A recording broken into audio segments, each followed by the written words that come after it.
You know, Tyler, I wouldn't mind looking at some of the semiconductor stocks here today, kind of flashing around the marketplace. Matt, I know that you did, sector analysis. You went into the industry here today, looked at all of the charts. You found some of your favorites. I've got some of my favorites as well. Let's just look at some of the big names here, Tyler.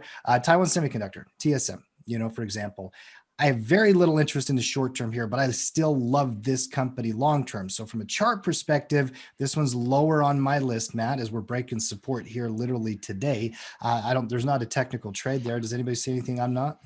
No, I have zero interest in any stock that is looking very similar to the SOX index right now. Mm-hmm.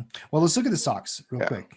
And Taiwan's breaking down and the SOX is retracing, but anything that is in the range of the 50-day moving average right now is now Taiwan's different. Taiwan's breaking down. This is retracing, but I don't have interest in Taiwan for the breakdown. But anything that is remotely looking like the sector is just performing with the sector. You might as well just go buy SMH. I mean, so for me, yeah, it continued, Tim.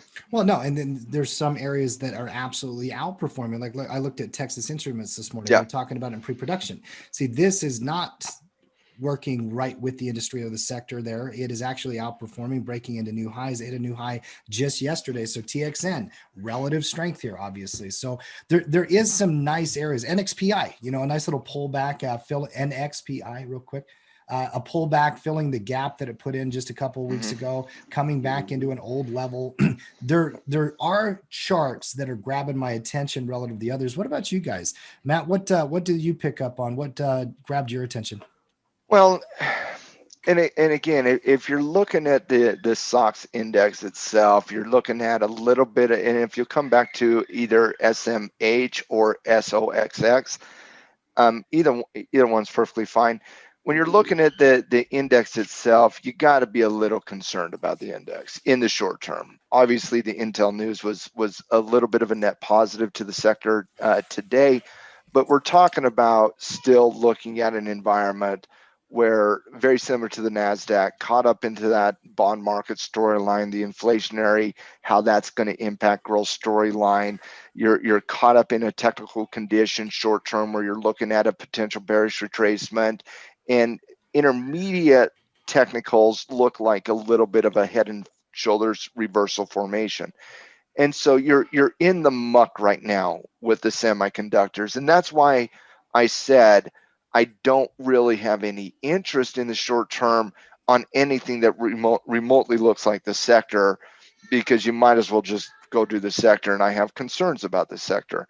So when you're looking at this, first understanding this market, you have your major players out there, right? And I'll just rapid fire this. Your major players in semiconductors are Nvidia, NVDA, looking very similar. You have Intel, obviously, that we've been talking about. You have Broadcom, AVGO, Texas Instruments, TXN, Qualcomm, Micron, and AMD. Those are your big dogs in the semiconductor space. Those would be your 100 billion plus type companies. That and Taiwan Semiconductor. You then have and those are all mostly growth-based companies. I would say Intel's kind of a little bit of a combination, trying to become more growth. But then you got your high flyers there, and that's your MXIMs of the world, Skyworks Solutions, SWKS, Tackle 25 member last year, Xilinx, XLNX. And so you have these more growth based that are in the 20 to 50 billion market cap range that are trying to become those big dogs out there. And when you're looking, and I'm just looking at the semis within the S&P. I'm not looking at your mid cap and below, Tim. And the one you brought up was that mid cap level, the bullish tracer. You can find some darlings there, but I'm looking at the big cap stocks right now. Yeah. And you can find a lot of stocks that look very similar to the sector. But when I'm looking at here, I think you got a few potentials from a strength perspective that are outperforming the sector. And in those, and you got two that are specifically semiconductor companies, and then you have one that is a semiconductor equipment company. Your two pure semiconductor companies would be Texas Instruments and your Intel. And when you're looking at Texas Instruments and Intel, I love Texas Instruments. This is one of my, I love this company. It's very consistent on the 50-day moving average. It's never one of those gonna knock your socks off type volatility scales. One thing to keep in mind here, though, your range up on a potential breakout of 180. I think this needs some time in the cooker, maybe a retracement to come back down to that 50-day moving average. I would love, love, love, love, love a 50-day moving average test here, increasing that support level on the potential breakout. By the way, I think a 50-day moving average bounce on Texas can be traded, but I just think we're a little overextended in the short term. Let's put it in the cooker and give it a few days of consolidation to see how Texas plays. Intel, I don't have interest in. I just don't. I respect what they're doing here today. I do. I respect what they're doing. They're trying to do their whole IBM growth and how can we become that Microsoft storyline of 2020. I get it. Everybody's using the 2010 Microsoft example of trying to take a value boring company into the sexy machine of Microsoft. Microsoft did it. 1,000 others died doing it. So I respect it, but you're gonna need some time to shake off that rust on Intel. Go look at IBM for the last 15 years. Mhm. It hasn't shaken off that rust. So I don't have interest in Intel, but I do respect what they're trying to accomplish here, and I do think it's major news from the investment perspective.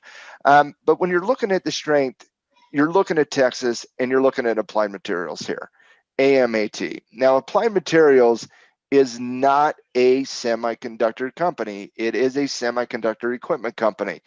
I love the consolidation over the last 4 days here. Consolidation right south of that 120, trying to break out of 120 on Applied Materials. I feel like at this point I should be a paid spokesperson for Applied Materials, but it has been on the tackle 25 for 5 consecutive years for a reason. It's a fundamental darling in this, and you're looking at a cup and handle type continuation breakout pattern. So I do think if you're looking at strength here, Tim, you're looking at Applied Materials. Maybe Texas after some degree of consolidation, kind of like Applied Materials has had for the last 3 to 4 days. Maybe you're waiting for that. But I do think if you're looking at strength, it's Texas and it's Applied Materials. If you're looking for potential reversal patterns, I think you got to start with where a stock is in relationship to its 200-day moving average right now. With the sector itself kissing against the 50, obviously a stock sitting around the 200 would have some significant separation. And I'm looking at 3 potential stocks here. Number 1 is AMD, dirty sexy money darling over there at for tackle 25 AMD. It's in some chop right now, and it's nasty chop, and we all know AMD can absolutely fly, and we're not reversing yet. However, you're starting to see the beginning points of potential reversals. Number 1, the violation of the 200-day moving average, although concerning, just stopped on a dime. And Allen Iverson crossover right at the previous level of resistance. You could see a scenario where you start seeing double bottom type analysis here, maybe even hypothetical, shockingly increasing in support levels as we start to see that test of that 200-day moving average. So we're in the zone of potential reversals on AMD. That's something to keep an eye on. Qualcomm, very, very similar to AMD. Qualcomm sitting at that 200-day moving average, not nearly as volatile as AMD, but again, Qualcomm's the bigger dog, and then AMD. AMD would be the reversal I like, but I like volatile technical reversals that are consistent on support. Qualcomm, it's 200-day. I mean, you see that 200-day, the same type of analysis. AMD stopped on a dime, Qualcomm stopped on the 200-day moving average. So Qualcomm's shown a little bit more bullish behavior here than AMD is. AMD's got to hold support. Qualcomm's really kind of just in that traditional test of the 200-day moving average. And if you look at the weekly chart on Qualcomm in comparison to AMD, I also think you got a pretty decent read on Qualcomm, especially with the trigger above that line north of Tyler's wicks there. I think you got a pretty decent trigger on that with some continuation off that 200-day moving average bounce, also sitting at a historical level. AMD, on the other hand, on the weekly chart, that is, AMD, on the other hand, not as clean of a technical pattern as you do on the Qualcomm. And so I do think if you're looking for reversals, an aggressive trader's probably looking at the AMD. If you're looking to park, you're looking at more of the position style investing route, you're probably looking at Qualcomm from a reversal. And then Nvidia is just the biggest dog of the bunch, the only stock in the semi space over north of 300 billion in market cap. And Nvidia, very similar to your AMD type analysis on the weekly chart. The daily chart's a little choppy, a little mixed, but very similar to what you're seeing with Broadcom. Reversal characteristics, I would rank it 1 Broadcom, 2 Nvidia, with 3 AMD. But the trader Mark Stead, for example, he'll love the volatility of AMD. Tyler might prefer, something like, if Tyler's running my mom's money, Tyler would probably be like, hey, I like Qualcomm here. Right. So I like the reversal characteristics, and I do think they do fit different demographics there. Cash flow, there's 3 stocks in the semi space that I feel are very good cash flow stocks with all the things that you're looking for. That would be Marvel, that would be Applied Materials, and that would be Taiwan Semiconductor. And, on all 3 of these, Marvel and Taiwan's clipping support right now. Mark, do you have any interest selling naked puts on Taiwan down to around that 200-day moving average? Yeah, listen, I'm a little interested in semis, especially after the volatility with rates and text maybe flushes out. I mean, You can't forget that, in this big cyclical movement, semis are part of the cyclical movement. I mean, you're getting caught up in tech right now, but semiconductors are part of that cyclical movement in a bullish economy. Think about the GM news today. The GM news was a cyclical news story, but what was it on? Semiconductor chip shortages. It's 100% part of it. So, but I do think if you're looking at the cash flow side of it, when you're looking at liquidity, fundamentals, position, everything we put into the Tackle 25, there's 3 stocks in the Tackle 25: Marvel, MRVL, Applied Materials, AMAT, and Taiwan. We're about near to the end of the quarter. I am going to do a Tackle 25 quarterly update fairly soon. I've looked at the semis here. I wouldn't make any different decision today as I made 3 months ago, Tim. They're all perfectly fine. I have no issue. If people are looking to cash flow them, they're fine. Yeah.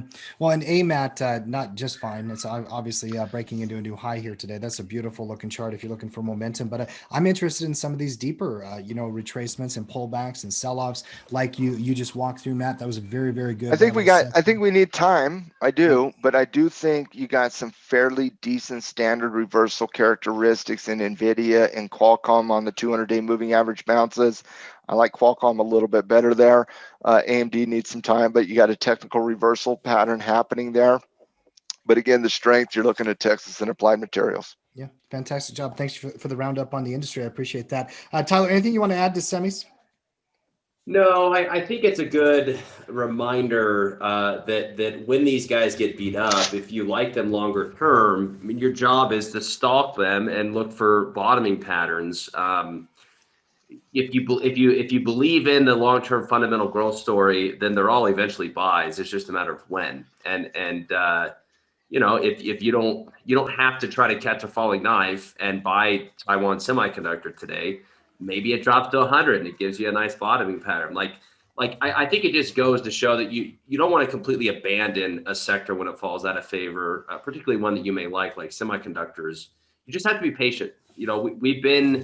We've been so spoiled for the last year of stocks just going straight up that when they go down, I think it's very easy to be like, oh, yeah, hey, this sucks. What's wrong with the market? You know, you just be opportunistic and realize it'll come to you. You know, just Well, wait for and the fat pitch. specifically Taiwan. Go back to the emerging markets very quickly. EEM. Now go look at Taiwan. Taiwan gets caught up a heck of a lot more in the international emerging market storylines than it does the same storylines that Broadcom, Qualcomm, AMD, Intel get caught up in. And so that's why you're seeing separation on the chart on Taiwan versus some of those other semiconductors. Good point. It's really caught up in the international storylines.